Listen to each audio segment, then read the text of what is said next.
ফুল ফাগুন। লেখক শেখ মোস্তাকিম মোস্তাক। পর্ব সংখ্যা ১। ঈশ্বরের চিন্তাভাবনা কি অদ্ভুত না? কখন কাকে কোথায় নিয়ে দাঁড় করায় বলা মুশকিল। সদ্য বিবাহিত পুরুষটির দিকে ভ্রু কুঁচকে তাকায় সারা। তার চোখে মুখে কৌতূহল। হুট করেই তার বিয়েটা হয়ে যায়। নিজের মাহারামকে ঠিকমতো জানতেও পারেনি। অথচ বিয়ে নিয়ে সারার কত পরিকল্পনা ছিল। মাহারাম নিয়েও কল্পনার শেষ ছিল না। কিন্তু যার সাথে বিয়ে হয়েছে লোকটা তার চিন্তাভাবনা থেকে সম্পূর্ণ উল্টো। সারার ধারণা তাদের সাথে কোনোদিনই কিছু জমবে না। সে হয়তো ওনাকে কোনোদিন ভালোই বাসতে পারবে না, আবার হয়তো একসাথে থাকতে হবে বলেই ভালোবাসতে হবে। লোকটার কথা আসলেই সত্য। ঈশ্বরের চিন্তাভাবনা সত্যিই অদ্ভুত। তার সাথে তো এমনটা হওয়ার কথা ছিল না। সবে ভার্সিটিতে পা রেখেছে, বন্ধুদের সাথে উড়বে ঘুরবে, অজানায় হারিয়ে যাবে। কিন্তু তার সবকিছু এক রাতে মাটি হয়ে গেল। তার বিয়েটা হয়েছে একটি বেসরকারি কলেজের প্রফেসরের সঙ্গে। মধ্যবয়সী একজন পুরুষের নিজের মাহারাম বলে পরিচয় দিতে সারার হয়তো লজ্জায় বোধ হবে। আপনি হয়তো বিয়েটা নিয়ে নাখোশ, সেজন্য আমি দুঃখিত। বিছানায় এসে বসলেন ভদ্রলোক। সারা ওনার নামটা মনে করতে পারছে না। এই যুগে এসে কারো নাম না জেনে বিয়ে করা হয়েছে, বিষয়টা হাস্যকর। ভার্সিটি থেকে বাসায় ফেরার পর মা বাবা হুট করে তাকে সাজিয়ে লোকটার সামনে এনে বসালো। বিভিন্নভাবে ভয়টয় দেখিয়ে শেষে তাকে কবুল বলাতে সক্ষম হয়। বিয়েটা হওয়াতে বাবা মার খুশির শেষ নেই। কিন্তু সারার মনের আঘাতটা কেউ লক্ষ্য করেনি। আপনার যতটুকু সময় লাগে নিতে পারেন। আমার কোনো প্রকার সমস্যা নেই। আমি একা মানুষ। আপনি পড়ালেখা করেন, বন্ধু-বান্ধবদের সাথে ঘোরেন, এতে আমার কোনো সমস্যা নেই। আপনি নিজের মতো করে চলেন। আমি কোনো কিছুতে হস্তক্ষেপ করব না। কিন্তু এমন কিছু করবেন না যা আমার সম্মানহানির কারণ হয়ে দাঁড়াবে। ভদ্রলোক তার জবাবের অপেক্ষা করেননি। চশমাটা পাশে রেখে শুয়ে পড়েন। সারার অস্বস্তি হচ্ছে ওনার সাথে একই বিছানায় ঘুমাতে। কিছুটা ভয়ও কাজ করছে তার মনে। বাসর নিয়ে মানুষের কত শত স্বপ্ন থাকে, তারও স্বপ্ন ছিল। কিন্তু হুট করে বিয়েটা তার সবকিছু এলোমেলো করে দিল। ভয়ে ভয়ে বিছানার এক কোণে জড়সড় হয়ে শুয়ে পড়ে সারা। লোকটাকে তার সরলই মনে হচ্ছে। ভয়ভীতির কারণ হতে পারে বলে মনে হচ্ছে না। কখন চোখ লেগে আসে সারা বুঝতে পারেনি। চোখ খুলে তাকিয়ে পাশে লোকটাকে দেখতে পায়নি সে। বিছানা ফাঁকা। ঘড়িতে ৭টা বেজে ১২ মিনিট। এই সাত সকালে মানুষটা কোথায় যেতে পারে? দুশ্চিন্তা হয় তার। পরক্ষণেই মনে হলো তার এরকম দুশ্চিন্তা হওয়াটা অস্বস্তিকর। বিছানা ছেড়ে নামে সারা। ফ্লোরে পা ফেলতেই শিউরে ওঠে সে। ফ্লোরে বরফের মতো ঠান্ডা হয়ে আছে। বিছানায় পা উঠিয়ে নেয় সে। খাটের কোণে চোখ যেতে দেখে একজোড়া স্পঞ্জ রাখা। মুচকি হাসে সারা। লোকটার বয়স একটু বেশি হলেও মানসিকতা সুন্দর বলেই মনে হচ্ছে। ফ্রেশ হয়ে বিছানায় এসে বসে সারা।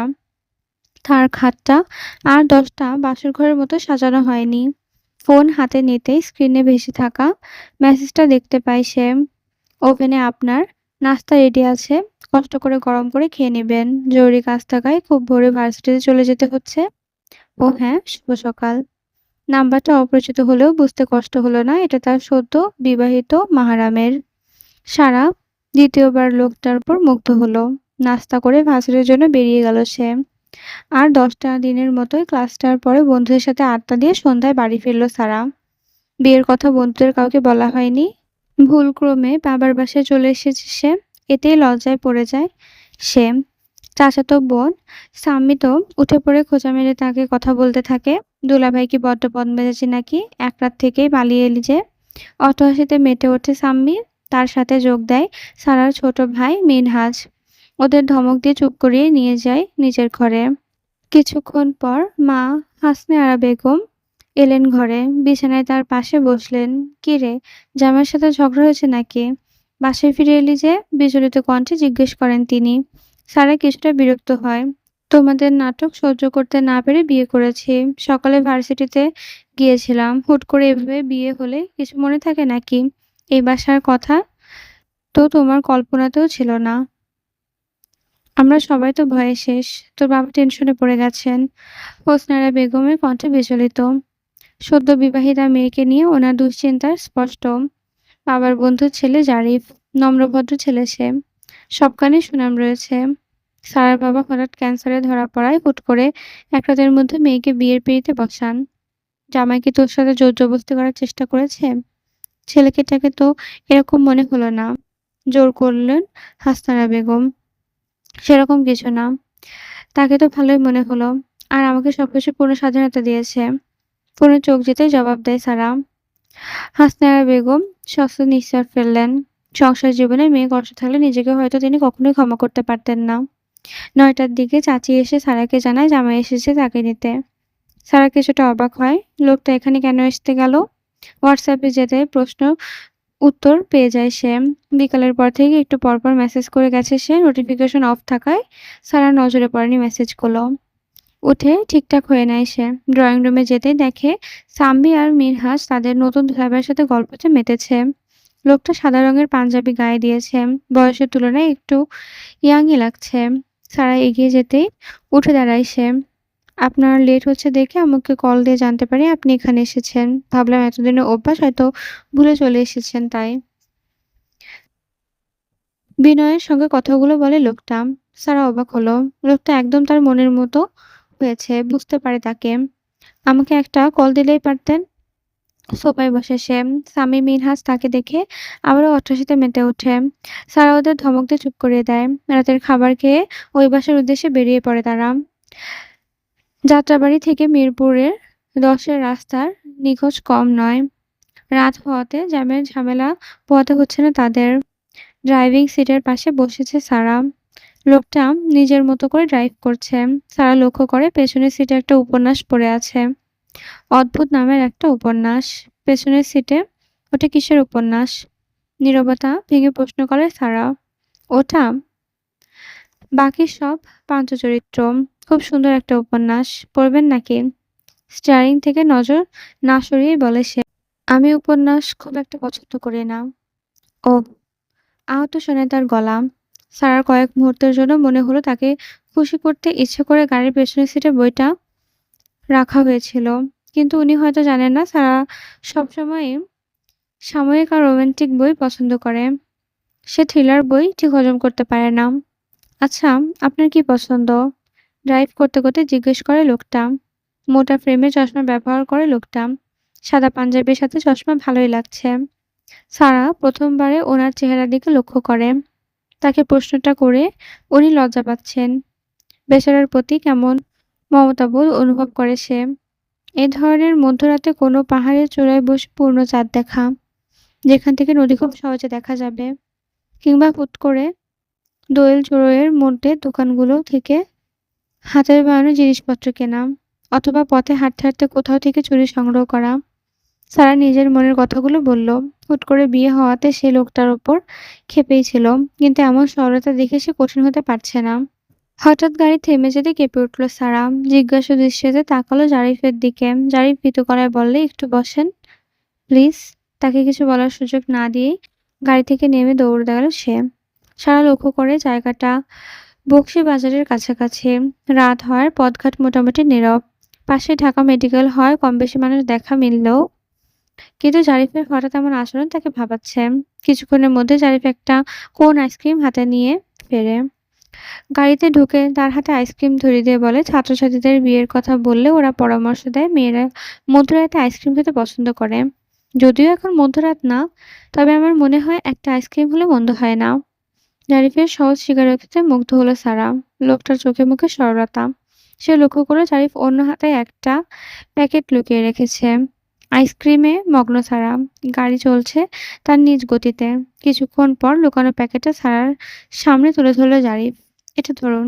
আইসক্রিম কিনে ফেরার সময় দেখলাম ঢাকা মেডিকেল গেটে একজন বৃদ্ধা চুড়ি বিক্রি করছে। সম্ভবত দোকান বন্ধ করায় পায়তারায় ছিলেন তিনি। ভাগ্যক্রমে আমার নজরে পড়ে। মনে হলো আপনার জন্য নেই। হাস্যজ্জ্বল মুখে বলে জারিফ। সারার মনে হলো লোকটা মেয়ে পটানোর ক্ষেত্রে বেশ পটু। কিভাবে কোন মেয়েকে বশ করতে হয় সে সকল কায়দা তিনি জানেন।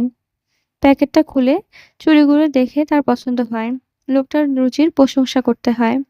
আপনার পছন্দ সুন্দর। যেকোনো নারীকে এভাবে গিফট বা ট্রিট করলে সে আপনার প্রতি বশীভূত হয়ে যাবে। চুড়িগুলো হাতে পড়তে বলে সারা, "আমি তো আপনাকে বশীভূত করতে চাই। আমি চাই ভালোবাসতে। আমার বিশ্বাস ভালোবাসায় শান্তি আছে। ওপাশে সত্তা ভালোবাসা কিনা সেটা বিষয় না। অন্তত কাউকে নিজের মতো করে ভালোবাসতে পারছি সেটাই তো শান্তির।" সারার দিকে ফিরে তাকালো জারিফ। সারা লক্ষ্য করল কথা বলার সময় তার চোখ হাসে। দায়িত্ববান পুরুষের এমন হাসিতেও আরো একবার মুগ্ধ হলো সে। ডিসেম্বরের শেষের দিকে শীতটা জেঁকে বসেছে। অন্যান্য বছরের তুলনায় ঢাকায় এবার শীতের মাত্রা বেশিই বলা চলে। শীতের সারার সবচেয়ে দুর্বল দিক হচ্ছে তার পা। বরফের মতো হিম হয়ে থাকে সারাক্ষণ। এই বাসায় আজকে তার দ্বিতীয় দিন। পায়ে দেবার মতো মোজা নেই। বিছানায় দৃষ্টি ফেলতেই দেখে জারিফ একপাশে কাত হয়ে কম্বল মুড়ি দিয়ে ঘুমাচ্ছে। সারার ইচ্ছে হলো না লোকটাকে জাগাতে। ভার্সিটির অ্যাসাইনমেন্ট করতে কখন যে রাত হয়ে গেছে খেয়াল করেনি সে। চেয়ার ছেড়ে আলমারির দিকে এগিয়ে গেল। আলমারি খুলতেই ঠোঁটের কোণে হাসি ফুটে উঠল। কাঙ্ক্ষিত মোজাটা পেয়েছে সে। শীতের মধ্যে বেশি রাত অবধি জেগে থাকা কষ্টকর। মোজা পরায় শীত কমলেও শরীরের আলসতা ভর করেছে। বিছানায় গিয়ে শুয়ে পড়ে সারা। অতিরিক্ত কম্বল না থাকায় তার অস্বস্তি হতে শুরু করে। শীতটা তীব্র হলেও সিদ্ধান্ত নেয় কম্বল ছাড়া ঘুমাবে। কিন্তু রাত কিছুটা বাড়তেই নিজের সিদ্ধান্তে অনড় থাকতে পারেনি সে। বেশ বেলা করে সারার ঘুম ভাঙে। পাশে তাকিয়ে দেখে বিছানায় ফাঁকা। লোকটা আজকেও ভার্সিটিতে চলে গেছে ভেবে নিজের মতো করে বিছানা ছাড়ে সে। ওয়াশরুমে কল ছাড়তে চিৎকার করে ওঠে সারা। কিচেনে পরোটা ভাজছিল জারিফ। হঠাৎ সারার উচ্চ চিৎকার শুনে রুমে চলে আসে। তারা কল বন্ধ না করেই লাফিয়ে বাথরুম থেকে বেরিয়ে আসে। জারিফের সামনে দাঁড়িয়ে থাকতে দেখে সে লজ্জা পায়। "কি হয়েছে, ঠিক আছেন আপনি?" জারিফের কণ্ঠে ব্যাকুলতা। "কলের পানি অনেক ঠান্ডা," গলা ছোট করে বলে সারা। কথা বলার সময় তার কণ্ঠ কাঁপছে। জারিফ হাসবে নাকি কাঁদবে ঠাউর করতে উঠতে পারছে না। মেয়েটা যে শুধু হাতে পায়ে লম্বা হয়েছে সেটা অনুমান করা খুবই সহজ এর মাধ্যমে। কিচেনের পানি গরম করে রেখেছি, এনে দিচ্ছি, ফ্রেশ হয়ে নিন। জারিফ কিচেন থেকে গরম পানি এনে বালতিতে ঢেলে দিল, ঠান্ডা পানির সাথে মিশিয়ে সহনশীল করে দেয়। "এবার ফ্রেশ হয়ে নিন।" সে বেরিয়ে সারাকে জায়গা করে দেয়। "আমি একা মানুষ, ঠান্ডা পানি দিয়ে গোসল করতে আরাম বোধ করি। তাই এতদিন গিজারের প্রয়োজন হয়নি। এই বিষয়টি ক্ষমাদৃষ্টিতে দেখবেন।" জারিফ বাথরুম থেকে বেরিয়ে কথাগুলো যোগ করল। আমার গলায় অনুতপ্ত স্পষ্ট। "আরে কিসব বলছেন আপনি? সেসবের কোনো ব্যাপার না। আসলে বাসায় আমি কখনো কিছু করিনি। আর আমার বাথরুমে সবসময় গরম পানির ব্যবস্থা থাকতো তো। হঠাৎ করে ঠান্ডা পানির ছোঁয়া পেয়ে ভয় পেয়ে গিয়েছিলাম। আমি আজকেই গিজারের ব্যবস্থা করব।" জারিফ সরতে সারা দরজা আটকে দেয়। সে জারিফের কথা ভাবে। মানুষটা আসলেই সুপুরুষ। তার মধ্যে দায়িত্ববোধ আছে। সকল সুপুরুষ একজন মানুষ সে। জারিফের ভার্সিটির ক্যাম্পাস চমৎকার সুন্দর। ৪ টা বিল্ডিং এ ক্লাস নেওয়া হয়। প্রতিটা বিল্ডিং এর মধ্যে পায়ে হাঁটার দূরত্ব ২ মিনিট।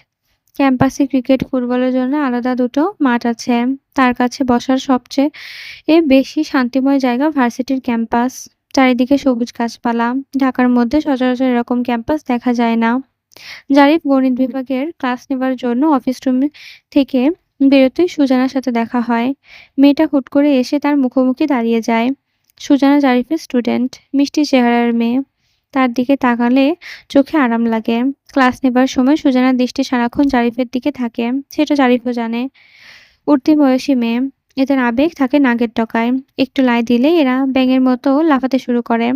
লাফিয়ে ঘাড়ে চেপে বসতে সময়ও নেয় না মোটেও। জারিফ যতটা সম্ভব সুজানা থেকে দূরত্ব বজায় রাখার চেষ্টা করে। সুজানার চোখে মুখে দুশ্চিন্তার ছাপ। তাকে দেখেই বোঝা যাচ্ছে সে কোনো কারণে প্রচণ্ড ব্যথিত। জারিফ পাশ কাটিয়ে চলে যেতে চাইলেও সুজানা বাধা দেয়। তার চোখে মুখে দুঃখের বহিঃপ্রকাশ। সম্ভবত জারিফের বিয়ের খবরে কষ্ট পেয়েছে সে। "আপনি আমার অনুভূতি সম্পর্কে জানতেন না জারিফ?" সুজানার কণ্ঠে শীতল। শীতল গলায় এমন ধারালো প্রশ্ন ভয়াবহ। তবে জারিফ সবচেয়ে বেশি অবাক হয় সুজানা তার নাম ধরে ডাকা সম্বোধন করেছে। "তুমি আমাকে নাম ধরে সম্বোধন করছো? সেন্সে আছো?" প্রসঙ্গ পাল্টানোর জন্য কথাটি ধরে জারিফ। রাগী গলায় বলতে চাইলেও তার চেহারা কিংবা কণ্ঠে কোনোটিতেই রাগ প্রকাশ পাচ্ছে না। "একদম স্যারগিরি দেখাবেন না।" সুজানা তাদের মধ্যকার দূরত্ব কমিয়ে জারিফের আরো কাছাকাছি চলে আসে। তার চোখে মুখে দুঃখ সরে গিয়ে সেখানে রাগ স্থান পেয়েছে।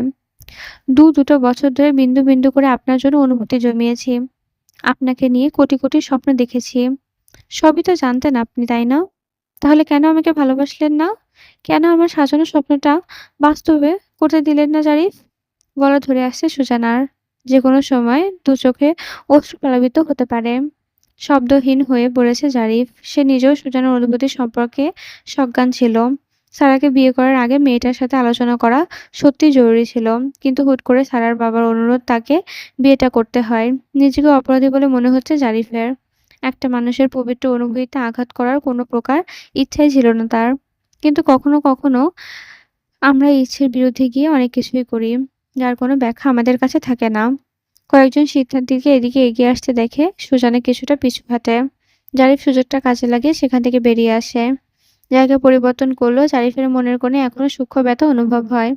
অপরাধবোধের ব্যথা।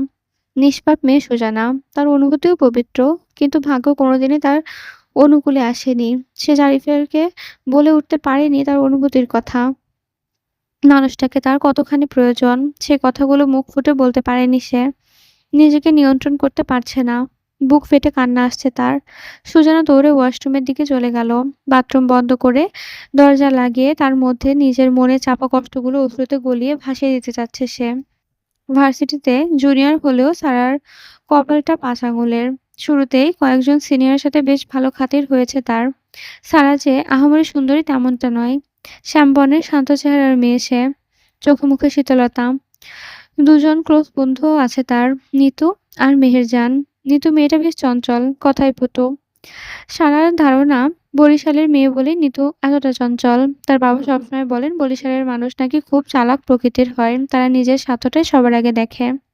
সারার চুক্তিতে নিজের স্বার্থ এগিয়ে রাখা দোষের কিছু না, তবে নিতুর কিছু কর্মকাণ্ডের জন্য সত্যিই তাকে স্বার্থপর বরিশাল্লা বলে মনে হয়। মেহেরজান অদ্ভুত চরিত্রের মেয়ে। তার চরিত্র বুঝে ওঠা মুশকিল।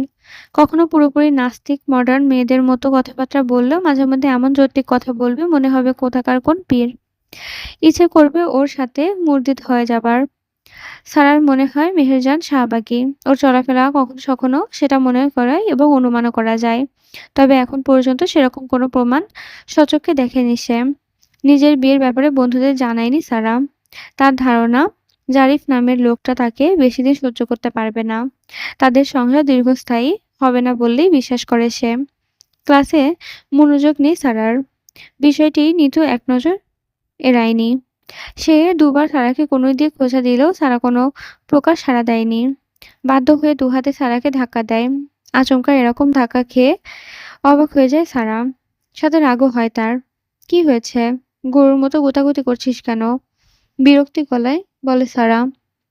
তখন থেকে দেখছি মুখটাকে মরা বানিয়ে রেখেছিস। কাহিনী কি বলতো? অনুসন্ধানী দৃষ্টিতে তাকিয়ে প্রশ্ন করে নিতু। তার কাছে বান্ধবীর আচরণ রহস্যময় ঠেকছে। কোনো কাহিনী নেই। শান্তিতে ক্লাস করতে দে। ক্লাসে তোর মন আছে নাকি? মন তো হচ্ছে তোর মন জিপির প্যান্ডেল পকেটে চলে গিয়েছে। ঠাট্টা স্বরে হেসে বলে নিতু। সারা ভার্সিটির বিপি সজলের উপর ক্রাশিত। ছেলেটা আসলেই সুদর্শন। সবসময় ফর্মাল শার্ট প্যান্ট পরে থাকে। ভীষণ স্মার্ট একটা ছেলে সজন। কি সব যাতা বলছিস? তার কাছে আমার মন যেতে যাবে কেন? আর তাছাড়া আমার তো কথাটা বলতে গিয়ে জিভ কাটে সারা। কিছুতেই ওদের নিজের কালো অধ্যায়ের কথা জানতে দেওয়া যাবে না। তাছাড়া কি? কি বলতে যেয়ে নিজের জবান থামিয়ে দিলি? নিতুর কাছে বিষয়টা খটকার লাগছে। আসলে কি সারা তার কাছ থেকে কিছু লুকাচ্ছে? ক্লাসে ছাত্র সংসদের একটা ছেলে ঢুকতেই ছাত্রছাত্রীদের মধ্যে চাপা গুঞ্জন শুরু হয়। ছেলেটা এগিয়ে এসে সবার সাথে কথা বলার জন্য। স্যারের কাছে ছেলেটাকে বেয়াদব বলে মনে হলো। ক্লাসে স্যার থাকা সত্ত্বেও স্যারকে সালাম কিংবা কথা বলার কোনো স্যারের অনুমতি নেওয়ার প্রয়োজন বোধ করেনি। প্রিয় স্টুডেন্ট বন্ধুরা, তোমাদের সকলের অবগতির জন্য জানাচ্ছি আমাদের ছাত্র সংসদ প্যানেল থেকে শীতের ভ্রমণের আয়োজন করা হয়েছে। তোমরা সকলেই ভার্সিটির নতুন বলে হয়তো জানো না, আমাদের ভার্সিটি থেকে প্রতি বছরই ভ্রমণের আয়োজন করা হয়ে থাকে। মস্তিষ্ক পরিষ্কার রাখার জন্য আমাদের সকলের ভ্রমণের প্রয়োজন। আমাদের সাথে জয়েন হতে জন্য তোমাদের সকলে আমন্ত্রণ জানানো হচ্ছে। শুভেচ্ছায় বিপি সজল ভাই। ছেলেটা নিজের বক্তৃতা দিয়ে আগের মতোই বেরিয়ে যায়। ভ্রমণের বিষয়টা জেনে নিতু লাফিয়ে ওঠে। অবশ্য ক্লাসের সকলেই বেশ আনন্দিত হয়েছে। নিতু সারাকে খোঁচা মেরে বলে, তোর নায়কের সাথে স্পেশাল মোমেন্ট কাটানোর মোক্ষম সুযোগ পেয়েছিস বেবি। দুষ্টু হাসি দিয়ে চোখ টিপে নিত। মেহের যেন তার কথায় সায় দিয়ে মুখ টিপে হাসতে মেতে ওঠে। কিন্তু সারার মনে অন্য এক প্রশ্ন ঘুরপাক খাচ্ছে। সদ্য বিয়ে করা বরকে সে কি বলবে? লোকটা তাকে ট্যুরে যেতে দেবে? যেতে দিতে কি রাজি হবে সে? একটি বিষণ্ণ বিকেলে মনের কোণে অসহ্র ঝড়। সুজানার ভাগ্যটা যেন জ্যৈষ্ঠের সূর্যের মতো। একটু আলো ছড়াতে শুরু করলেই কালো মেঘে আবার গোটা পৃথিবীটাকে ঢেকে দেয়। ব্যালকনিতে বসে রাস্তায় এলোমেলো রিকশা দেখছে সে। সে তার জীবনে নিয়ে ভাবছে। হাসিখুশি সাজানো একটা জীবনে হঠাৎ মানুষটার আবির্ভাব ঘটে। সুজানা ভেবেছিল কোনোদিন কোনো পুরুষের প্রেমে পড়বে না, কিন্তু মানুষটা সম্পূর্ণ ভিন্ন। তার সরলতা, শান্তশিষ্ট চেহারা আর মানুষের জন্য মায়া, এ সবকিছুই তাকে প্রচণ্ডভাবে আকৃষ্ট করেছে। সে ভালোবেসে ফেলেছে মানুষটাকে। প্রেমের কি অদ্ভুত নীতি! যাকে না পাবার সম্ভাবনা সর্বোচ্চ চূড়ায়, আমরা সবাই তার প্রেমে হুমড়ি খেয়ে পড়ি। প্রচণ্ডভাবে তাকে আঁকড়ে ধরতে চাই। কুটকুট শব্দ হতেই ধ্যান ভেঙে তার। চিন্তামগ্ন থাকার ফলে আশেপাশের কোনো কিছুতেই মনোযোগ ছিল না তার। কিট্টুকে দেওয়ার খাবার ফুরিয়ে গেছে। ভোজন শেষ করে কিট্টু দৌড়ে তার কোলে এসে বসে। আদরের জন্য মুখ বাড়িয়ে দেয় সুজানার দিকে। কথা বলতে না পারা প্রাণীগুলো অদ্ভুত। একটু আদর যত্ন পেলেই সবকিছু উজাড় করে দিয়ে মানুষকে ভালোবাসতে শুরু করে দেয়। অথচ কথা বলতে পারা প্রাণী মানুষগুলো চিত্র সম্পূর্ণ আলাদা। তাদের যে মানুষগুলো আদর যত্ন নিঃস্বার্থভাবে ভালোবেসে যায়, সে মানুষগুলো জীবনই তারা নরকে পরিণত করে। সুজানা কিট্টুর সাথে দুষ্টুমি করে বিকেলটাকে কাটিয়ে দেয়। সন্ধ্যা ঘনিয়ে আসতেই সে বারান্দায় ছেড়ে বিছানায় গিয়ে বসে। সবকিছু থাকা সত্ত্বেও তার মনে আনন্দ নেই। মনে হচ্ছে জীবন বিরাট একটা অংশ সে হারিয়ে ফেলেছে, যা শুধুমাত্র তারই হবার কথা ছিল। কি রে আপুই, কোন পুরুষের প্রেমে এমন ডুবে মরেছিস? ঘরে ঢুকে বিছানায় বসতে বসতে বলে মণি। মণি সুজানার খালাতো বোন। এবার হাই স্কুলে পা রেখেছে। সুজানা ভার্সিটির স্টুডেন্ট হলেও মনি তাকে তুই করেই সম্বোধন করে। বাবা মায়ের একমাত্র সন্তান সুজানা। ভাই বোন না থাকার অভাবটা মনি দারুণভাবে পূরণ করে দিয়েছে। কিসব বলছিস মনি? দিন দিন তোর মুখ বেপরোয়া হয়ে যাচ্ছে। মনিকে চোখ রাঙায় সুজানা। তোর মন বেপরোয়া হয়েছে আপুই। আমার মনে হচ্ছে তুই প্রেমে পড়েছিস। সুজানাকে আলতো করে ধাক্কা দেয় মনি। তার মনে দুষ্টুমি বিরাজ করছে। আমার এটাও মনে হচ্ছে তোর প্রেমিক পুরুষ তোর রূপে খুব তাড়াতাড়ি মুগ্ধ হবে। সে তোকে পাবার জন্য ব্যাকুল হয়ে যাবে আপুই। হাস্যোজ্জ্বল মুখে যোগ করে মনি। কিন্তু সুজানা ভাবছে অন্য কিছু। তার প্রেমিক পুরুষ ইতোমধ্যেই অন্য নারীর বোঝায় তাকে তিন কবুলে স্বীকার করেছে। সে চাইলেও তাকে আর পাবে না। বোনের সাথে খুনসুটিতে সুজানার মনের কষ্টগুলো মুহূর্তের জন্য তলিয়ে যায়। বিষণ্ণ একটা বিকেলের পর দারুণ একটা সন্ধ্যা কাটায় সে। বিছানার কম্বল মুড়িয়ে ফোনের বন্ধুদের সাথে কথোপকথনে মগ্ন সারা। তাদের হোয়াটসঅ্যাপের গ্রুপটা সে নিজে দ্বিতীয় দুনিয়ায় বলেই মনে করে। এখানেই তার সুখ-দুঃখ সমস্ত আলাপ পরিচালিত হয়ে থাকে। হঠাৎ নিতোর কথা প্রশ্নে ভ্যাবাচ্যাকা খেয়ে যায় সারা।